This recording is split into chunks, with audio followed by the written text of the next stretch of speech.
What if a game could make you regret pulling the trigger? Most shooters are simple. You're the hero, they're the enemy, and you shoot your way to victory. You don't question it. You don't feel guilty.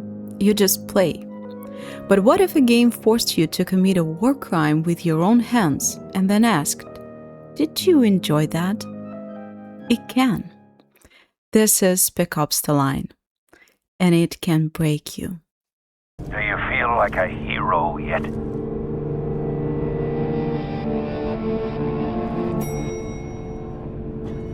Please, come in. Hello everyone, my name is Lara, and today I played Spec Ops The Line. I should rephrase it because today I played Spec Ops The Line for the second time. 2 years ago, I already played this game for this channel. I have the whole walkthrough. You can check the playlist on my channel. So I was playing the game for the first time, recording it and reacting to this game. I made a lot of jokes. I was filling pauses with my comments. I was trying to entertain you guys. And when I finished this game, I realized I made a huge mistake because there is something I was missing. I was missing my experience of playing this game. Because there are some games you can't play for the content. You can't play for entertaining because it's more than a game.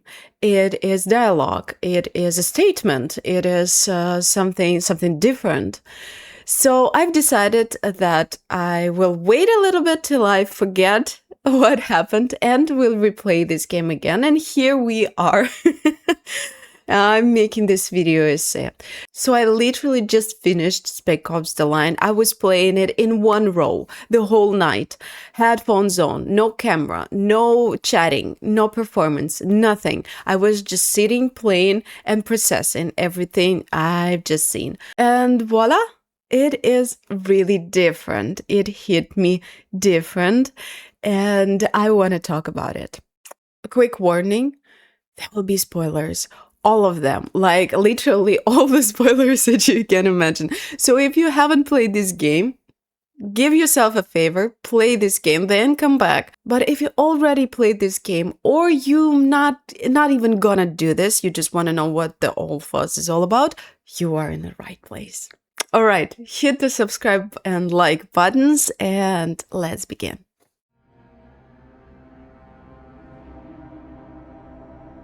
This isn't a simple recap. To understand what Spec Ops The Line is really about, I need to walk you through its story, because the story is the point. The game wastes no time with pleasantries. You hit campaign, and suddenly you're in a frantic helicopter fireflight over Dubai. No tutorial, no explanation, just chaos. The message is clear. This isn't a game. This is war. You're plunged into a military conflict from the first minute, with zero understanding of what's happening or who you're even shooting at.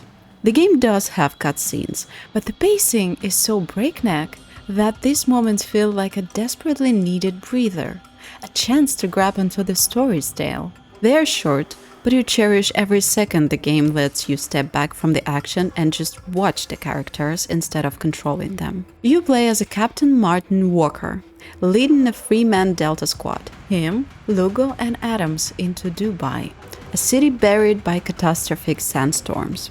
Your mission is simple. Find survivors from the 33rd Battalion, led by the legendary Colonel Konrad, and get them out. But nothing in Dubai is simple. The city is a graveyard. Survivors, both civilians and soldiers, are driven mad by thirst and desperation. Two factions are at war. The 33rd Battalion, once heroes, now a brutal occupying force. The insurgents, local rebels fighting to reclaim their city. As Walker, you follow standard shooter logic. See enemy, shoot enemy. But soon, a CIA agent reveals the first terrible truth. Konrad isn't waiting for rescue. He is gone insane. He has established a brutal regime in Dubai. Your mission changes, now it's personal. You're going to stop him. Spec Ops The Line is about 8 hours long if you take your time, maybe 5 if you rush. Both experiences are powerful, but for different reasons.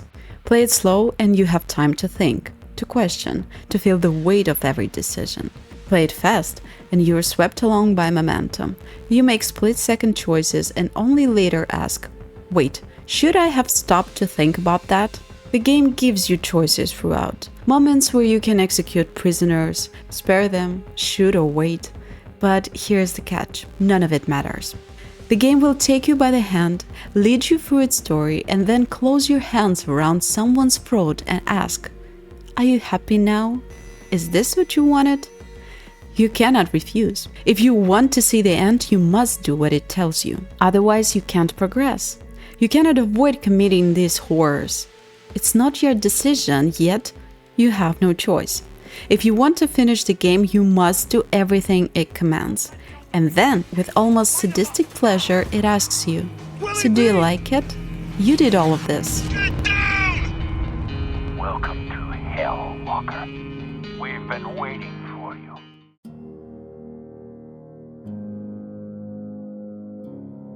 Act 1 feels like a normal shooter. Here's your mission, here are the bad guys, just get on the rails and enjoy the ride. The game wants you to let your guard down. It wants you to stop asking questions. Then everything changes. Walker learns that Konrad is using loudspeakers for psychological warfare, that the 33rd is blocking water supplies to control the population. The hero you come to rescue has become a tyrant. Or has he? The climax is the gate mission, the white phosphorus scene. To break through enemy lines, Walker finds a mortar loaded with white phosphorus, a weapon that burns at 5,000 degrees, and it's banned for use against civilians under international law. There's always a choice.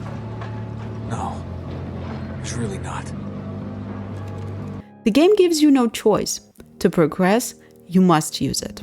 You control a thermal camera from above, drop in phosphorus on enemy positions. It's abstract, clinical, just white shapes on a black screen that need to be eliminated. Then you walk through the aftermath. You walk through an area littered with charred, still smoldering soldiers' corpses. It's a shocking and disgusting scene. And then they find the most horrible part. Among the dead were civilians. The 33rd was hiding in the camp. Walker finds the body of a woman clutching a child. Both are dead. Walker can't tear his eyes away from what he's done. Lugo and Adams argue in the background. One says it's our fault. The other tries to find an excuse.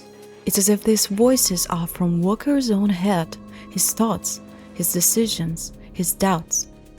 But he turns to the squad and says they need to move on. He denies his guilt. We need to keep moving. But Walker, you're not even... I'm gonna make these bastards pay for what they've done. Now, are you with me or not? When I played this 2 years ago, I didn't stop here. I just moved to the next objective. This time, playing alone at 2 AM, I couldn't move for a full minute. I just stared. Because the game doesn't go easy on you. It forces you to see what you've done. And this is where its simplicity and brilliance lie. How else can you talk to a player about serious themes like war, violence, and duty? Force the player to carry out the most terrible, the most unhuman order themselves, without providing a way out. The game gives you an order. Here are the bad guys, kill them all. And not just kill them, do it in the most horrible way possible. If you don't get to see the rest of the story. The game makes you a monster. This is the first break for the player. We no longer have doubts. We know what we're doing is wrong, but we are powerless to stop it. The game openly judges us through our comrades. If before they were questioning our decision, now they straight up tells us we're wrong. The game almost mocks us. It led us to this point and now it's telling us we acted badly. As if we had a choice, you might say, but that's the point. This is a shooter about a military conflict. Do those who follow orders have a choice? Can they disobey? All that's left for them is to live with the facts. And here, the game weaves PTSD into its fabric for the first time, gradually intensifying this narrative. It forces us to look at war, something wherein games perceive as just a setup for gameplay, in a real-world context. Do you really want to play a war game, it asks? Well, here's your war, and we don't like what we see.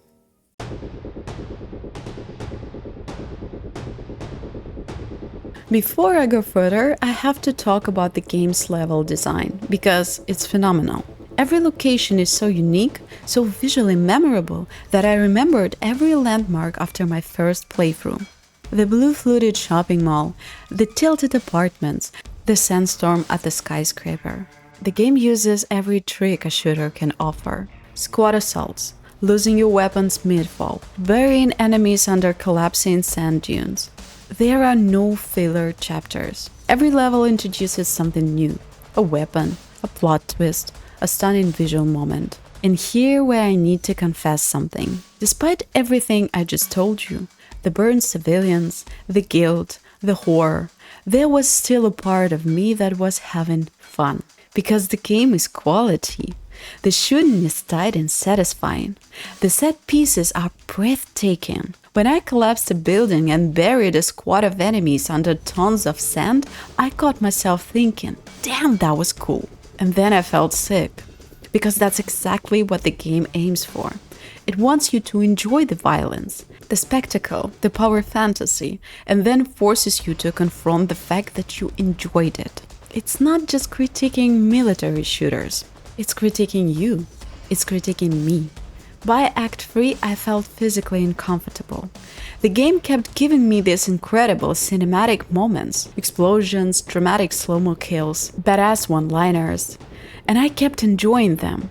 But every time a voice in the back of my head whispered, "You just burned civilians alive. What the hell is wrong with you?" And this dissonance, this contradiction between fun and horror, is what makes this game a masterpiece.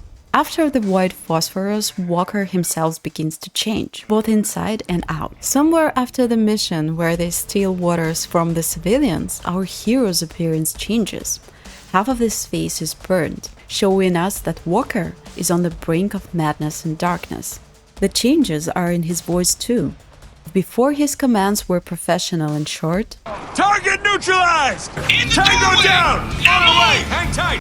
By the middle of Act 3, he's constantly screaming. His phrase is laced with profanity. Hostile is down! Tango down! Got the fucker!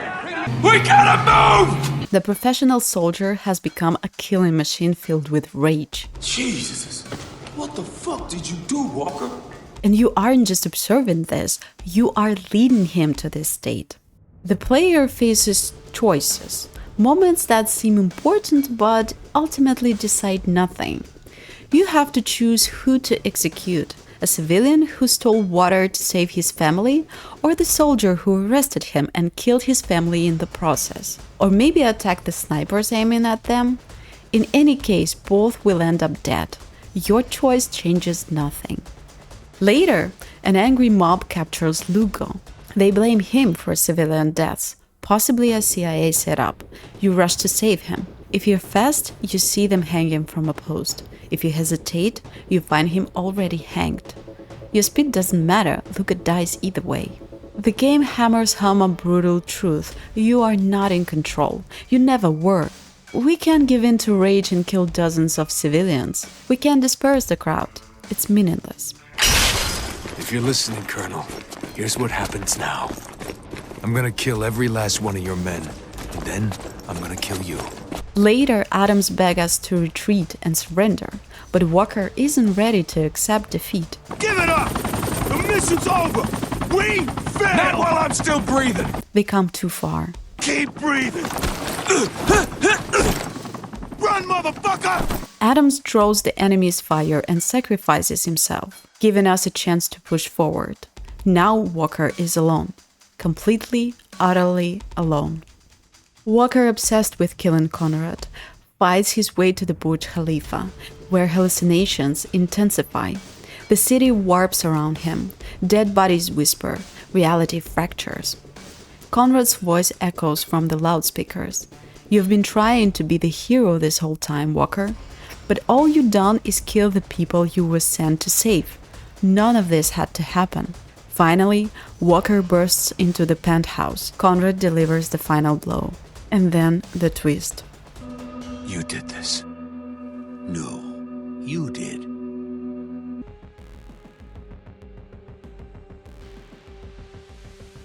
Colonel Konrad has been dead this whole time. He shot himself weeks ago, unable to live with the failure of his mission. His body sits in the chair, decomposing, a pistol in his hand.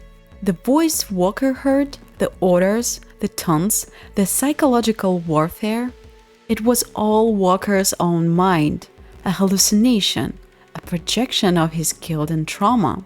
Konrad explains, the truth, Walker, is that you're here because you wanted to feel like something you're not, a hero. Everything clicks into place. Konrad wasn't the villain, Walker was. Every atrocity, the white phosphorus, the civilian deaths, the death of his own squad, it was all Walker, and by extension, us. We wanted to be heroes, we wanted to save Dubai. But all we did was make everything worse.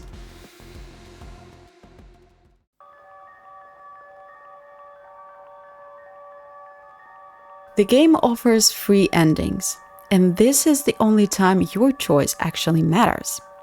Up until now, the game led you by the hand. Now it asks, what will you do with this knowledge?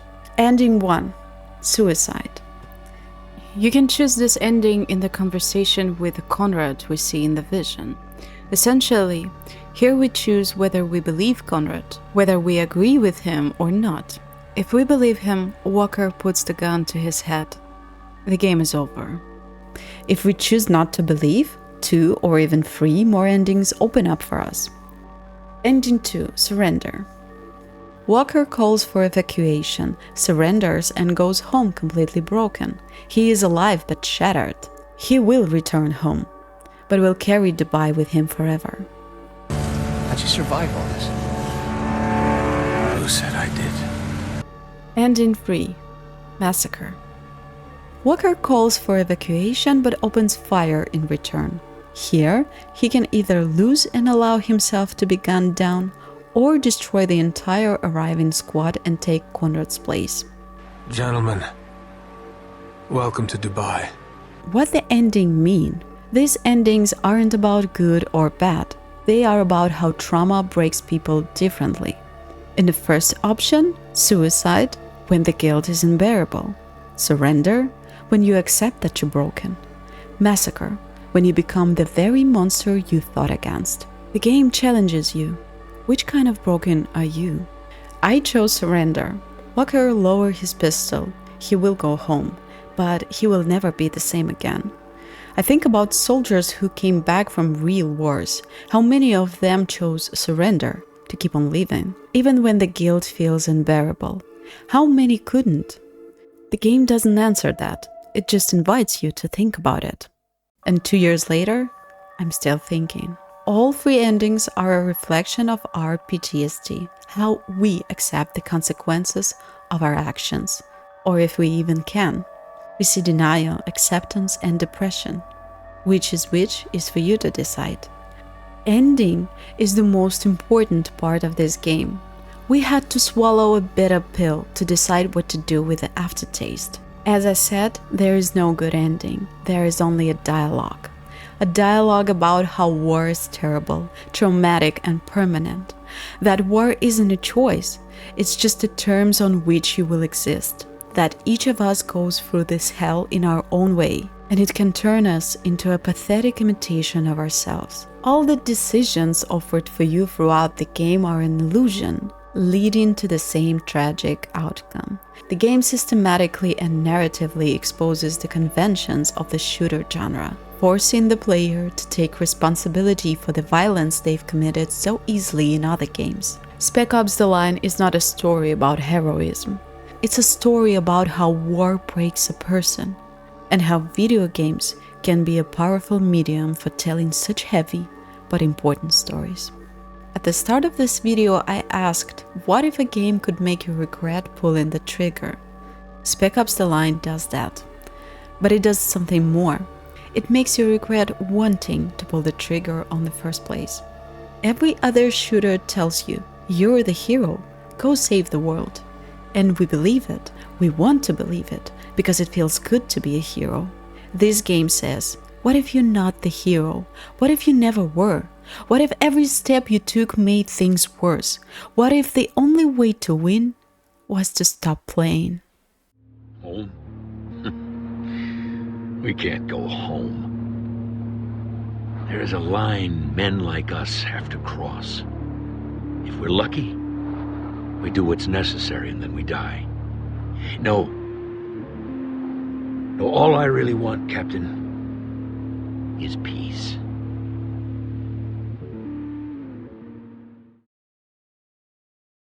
Thank you for watching this video. I hope you liked it because this video is important to me. It took me almost 2 years to make it. I've been waiting for 2 years to play this video game. So if it made you feel or think something, hit that like button, subscribe to my channels to see some more. Leave in the comments which ending was your original, like the first ending you choose, not for the interest, not for the one like, okay, that's better, I picked this. No, which ending was the first that you chose? I am interested in it so much. All right, so I'll see you in the next one. Love you all.